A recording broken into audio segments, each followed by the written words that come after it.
Thanks for joining us. Well, you likely heard this year our dear friend and colleague Boyd Huppert was diagnosed with an uncommon blood cancer, multiple myeloma. Boyd usually hosts the Best of Land special every holiday season to recap the best and brightest stories that he brought us over the past year, but he can't do it this year, so he asked that I present it to you, and I will humbly do so. Some of the favorites over the next 2 nights. So let's start with the story that touched a chord with people across the world. A backyard fence in Minneapolis didn't keep people away.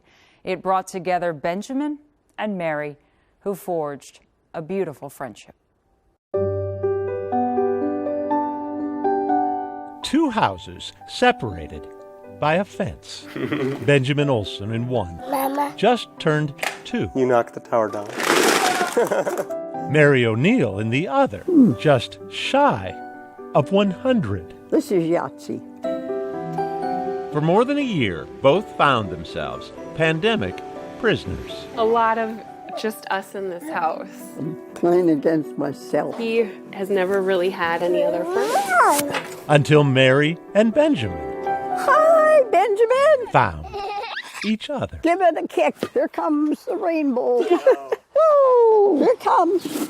We call it cane ball. Their name for hitting one over the fence. Wow, 2 balls. His first best friend. Stuck at home. Yeah. Benjamin's mom watched Go. as barriers fell Where'd the bubbles go?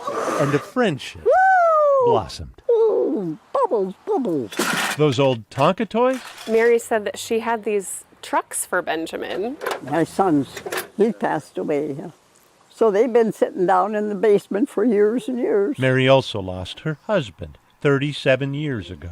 Her grand and great-grandchildren all live out of state. Valentine's Day. But new photos of Benjamin and his baby brother also now occupy places of honor. They're the closest thing to grandchildren I have around here. And as the pandemic eased its grip, Benjamin discovered Gonna open the fence? the grass is even greener when you can share a friendship. Oh boy, I'm gonna get some dirt. Same side of the fence. Thank you. Oh, that's nice dirt.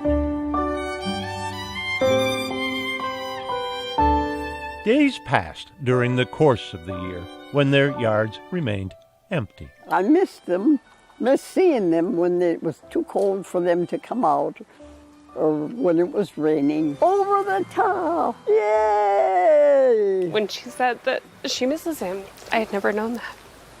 So, yeah, but I'm so happy they have each other. When friendships form, powerful forces are engineered. Look no further than Mary and Benjamin, who built a bridge over 98 years. You gonna hold my cake? Boyd Huppert, Carol 11 News, Okay. Minneapolis. Mary turned 100 in August, and you better believe Benjamin was there to party, and so was Boyd. He went too, to share that chapter of their friendship as well. After being featured on Carol 11, the world Tonight, a story for the ages. found them. The Daily News in the UK picked it up. USA Today, the Washington Post. This one's in Vietnamese. This one's in Icelandic. 300 birthday cards mailed from 21 states. We would go to the post office, and he would just love to open it up and see all the cards that we got. She just keeps touching everybody. Mary's daughter, Sue, believes Oh boy, I'm gonna get some dirt. none of this happened by accident. Thank you. Oh, that's nice dirt. Benjamin was sent to her to make her move and make her go. In addition to Mama and Dada, Benjamin recently started saying There's Mimi. the same Mimi gracing the church basement walls through the years. Graduate, wife and mom, grandmother, and great-grandmother. And even as she celebrates a century, Good song. still room for Mary's latest role as Benjamin's best friend. And get this, Mary and Benjamin's story first came to us as a viewer idea. So if you have a story you want to share with any of us, with Boyd, you'll find a place to leave your suggestions on his Land of 10,000 Stories page at KARE11.com. We'll be right back.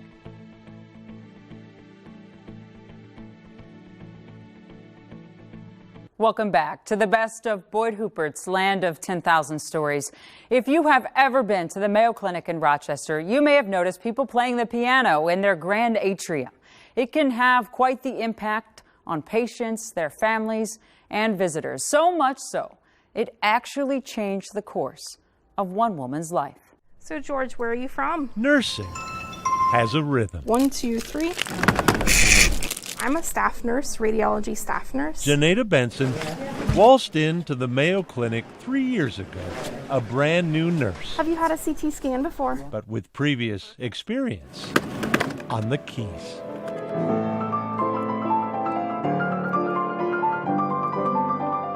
Each day after helping heal patients upstairs, Great job.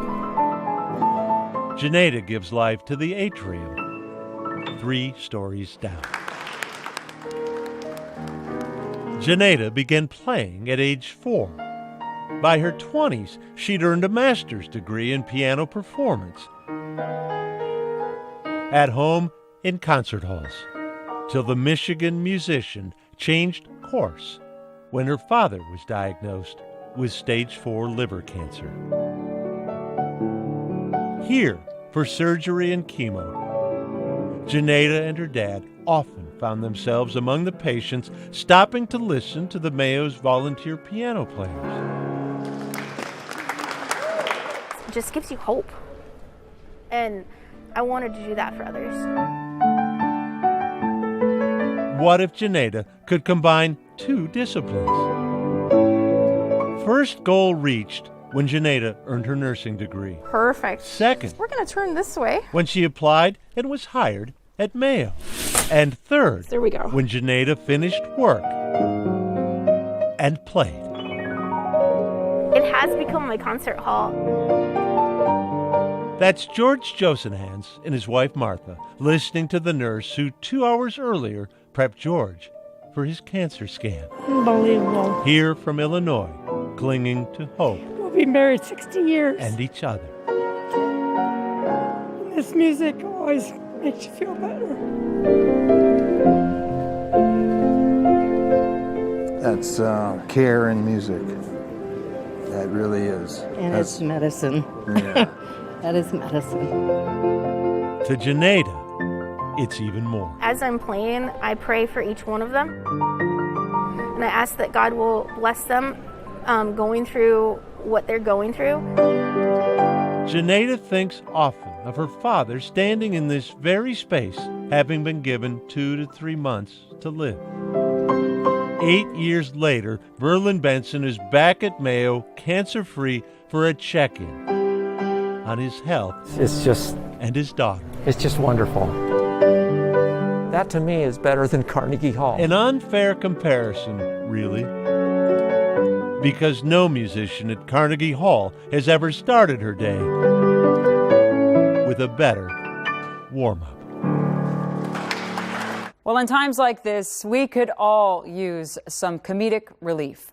And there's a man in Wisconsin who's pretty good at delivering that. Boyd introduces us to a Midwest comedian making his mark at a time you could argue we need it the most. If not for the voice inside him, I'm Zuri Hall. And I'm Charlie Behrens. Charlie Behrens This was an unlawful assembly. might still be doing the news. The one unifying aspect of the speech. The voice inside him that had to come out. Now, Mrs. Simon, come on. I'm not going to hear another word about it, okay? I'm doing your walk, so you just turn your tush around and go sit on the Davenport, okay? The voice heard 15 million times in this Facebook video. Oh, sorry. Oh, sorry. Oh, sorry. Charlie's voice of the upper Midwest. Todd, how we doing? Missed you at the St. Aloysius meat raffle on Friday. We've had so much humor about the South. We've had so much humor about New York, about Boston, about the West Coast. I think that people comedically flew over the Midwest for a while. Oh, yeah, come on over. But for whatever reason, I was lucky enough to have my videos take off. Ah, jeepers, Creepsel Freddy. If you haven't seen Charlie's videos, there's a good chance you're not on social media. The Midwest voice translator works on simple phrases. Gee, did you eat? This one's been viewed more than 16 million times. Wearing my blaze orange up top, my camo down below. I am wearing my church clothes. Charlie's view of the Midwest, shaped in a family of 12 kids growing up in suburban Milwaukee, with summer vacations up north. Everything that I put in the character's mouth, is something I've heard. I thought I was going to be like the next Brian Williams. Charlie created a stand-up act based on the Texas TV news bosses who tried to rid him of his Scotty accent. In Menasha today, police pulled over a man from Ashwaubenon for not stopping at the stop-and-go light. Which morphed 4 years ago into this. Hey dear folks, welcome to the Manitowoc Minute. Charlie's Manitowoc Minute news parodies started racking up shares. Concert goer gets head stuck in tailpipe at Winstock, waits an hour for help. She must have been exhausted. His catchphrases, keep her moving, began moving merchandise, sponsorships, and sold-out stand-up appearances. Soon, Wisconsin's cover boy was broadening his reach to the entire Midwest. Hey, got some new jerky. You want to try some? This video about a group of husbands who bond in the parking lot while their wives shop at Target has been viewed 64 million times, while a newly released album produced with friend Adam Greuel just topped the Billboard Bluegrass chart. Comedy with an edge, but always a Midwest sweetness. Will there be some jokes about maybe sneaking a beer into church? Possibly, okay? But, at the end of the day, God just wants everyone to be there together, okay? Yeah, the fact is, you're still going to church. Right, exactly. At a time we can use a few laughs. Finding love at the Quick Trip. Charlie Berens is giving voice to them. That Charlie, quite a character, but we need you to keep doing it. Thanks, buddy. We'll be right back. Minnesota's Mighty Ducks are back. This year, Disney Plus rebooted the classic movie and turned it into a series. The series is set in Minnesota. The movie was shot here. Boyd had the chance to meet up with the original actors in that movie when they reunited in our State of Hockey a while back, before COVID. When we last met in person for a state high school hockey tourney, EP, baby, EP! The usual jerseys were present. That one and this one. And without fail, Charlie Conway, the jersey representing Minnesota's best known youth hockey team. This 30th anniversary of the filming of Mighty Ducks, the puck hasn't stopped. Not here. Nick, nice to meet you. I'm Matt. One-time child stars back in town. Averman. Pre-COVID restrictions. And what's your name? For an autograph session. I'm Matt Doherty. I played Averman. Goalie, goalie, goalie, goalie. And I'm Jane Plank. I played Tammy Duncan. What do I know about hockey? My name is Garrett Henson, and I played Guy Germain. Soft hands for one. And I'm Danny Tamborelli, and I played Tommy Duncan. You want me to figure Steve, and you gotta play hockey. I had not played hockey when I got the film. Yeah, neither did I. Few of the young actors had before shooting started in the Twin Cities in the fall of 1991. They really suck. Yeah, they sent us to a hockey camp for like 4 weeks, and this crash course. Every day we were skating. I was maybe born in ice skates. Jane Plank, the exception. I grew up in Golden Valley, so I was the only one on the team from Minnesota. Just think of it as figure skating. With a stick.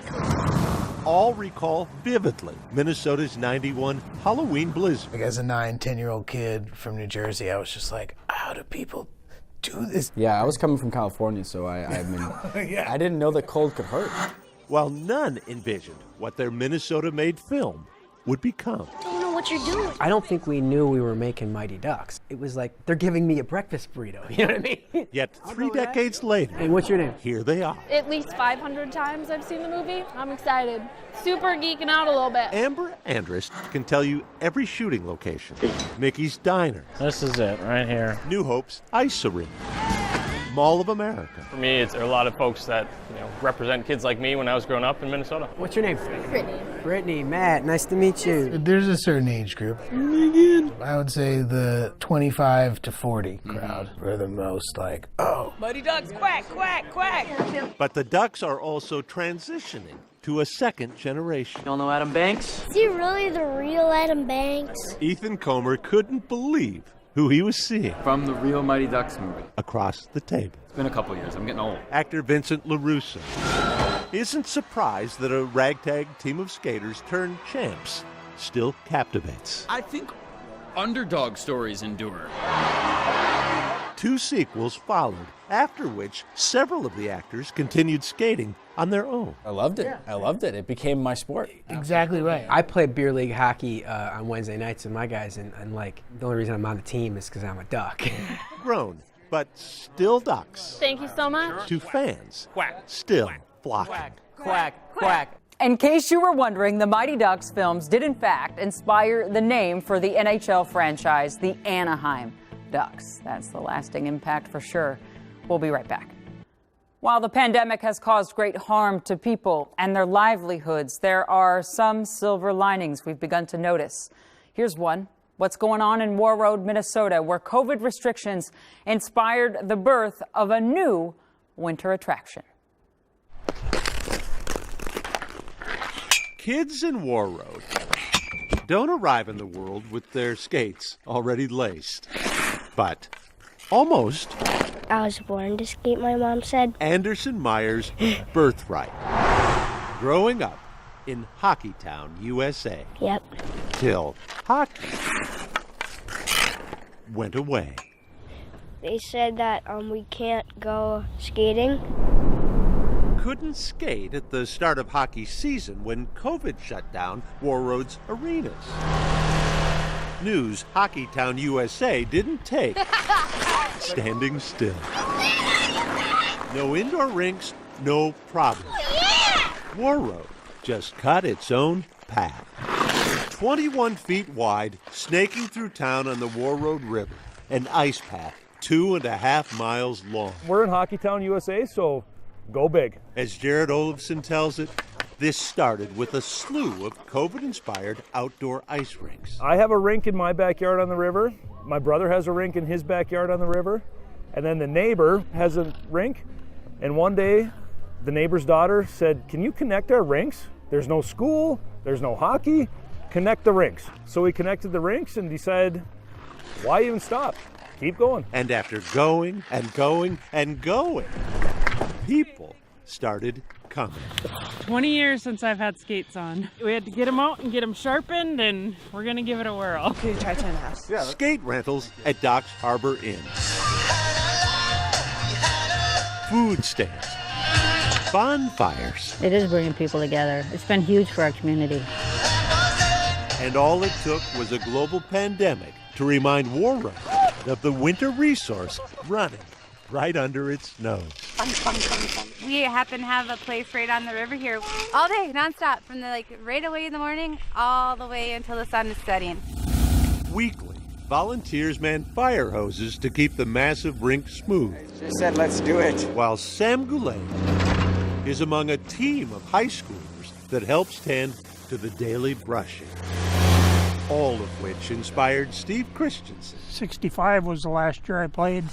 To pull from the basement his high school skates. Pretty awesome. I mean, those things are about twice my age. Well, I used to think that in the Netherlands and where they have canals would be so neat to be able to skate on. And now we have it here. Here, where kids all but born on skates are witnessing the rebaptizing of Hockeytown, USA on a river. Boyd Hooper, KARE 11 News, Warroad. Even though it was inspired by the pandemic, Warroad's Ice Path is on its way to becoming an annual tradition. Organizers plan to add lights this year and expand the length of the skate path, maybe even double it. That's pretty awesome. If you want to watch more of Boyd's Land of 10,000 Stories, you do. We have the complete collection now at kare11.com/land. And we're going to have part 2 of Boyd's favorites and our favorite land stories over the year tomorrow night at 6:30. Thanks for joining us. Good night.